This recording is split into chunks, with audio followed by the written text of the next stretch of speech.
එකෝමත් එක කාලයක රමණීය කදුවලල්ලක මනරම් රජමාලිගයක් තිබුණා. එම රජමාලිගාවේ ලස්සන රජකුමරියක් වාසය කළා. ඇයගේ නම හංසනදි කුමරියයි. ඇය ගොඩාක් ආදරණීය දයාවන්ත හදවතක් හිමි කුමරියක් මෙන්ම ඇගේ රූපය රත්රන් වලින් නිම කළ පිළිරුවක් මෙන් බෙබළුණා. ඒ රජමාලිගාවේ සමීපයේ පිහිටි ඝන වනාන්තරය විශාල ගල් ගුහාවක් තුල ගිනි මකරෙකු ජීවත් වුණා. ඒ ගිනි මකරා මුවින් ගිනි පිබිමින් ගම්මානවලට පැමිණ වගාබිම් ගිනිබත් කළා. මේ නිසා මිනිසුන් ගිනි මකරාගෙන් වගාබිම් ආරක්ෂා කර දෙනමෙන් පිය රජතුමාගෙන් ඉල්ලා සිටියා.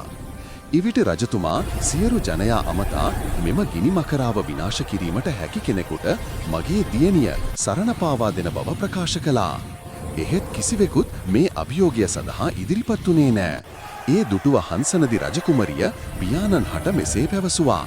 පියාණනි, මා ඒ ගිනි මකරා මා විසින් දමනය කර ජනයාගේ වගාබිම් ආරක්ෂා කර දෙන්නම් මා හට යරට අවසර ලබා දෙන ලෙස රජතුමාගෙන් ඉල්ලා සිටියා. රජතුමන් ඒ සඳහා අවසර ලබා දුන්නා. හංසනදි කුමරිය මාහා ඝන වනාන්තරයේ කදූ හෙල් මැදින් ගංගාදිය එලි තරණය කර ගිනි මකරාගේ වාසභූමියට පැමිණියා. රන්වන් සිරුරක් හා කරුණාවන්ත හදවතක් හිමි කුමරිය දුටු ගිනි මකරා රජකුමරියට වසගයට පත් වුණා. අවසානයේ රජකුමරිය ගිනි මකරාට ආදරයෙන් කතා කළා. ගිනි මකරා සාවධානව සවන් යොමු කළා.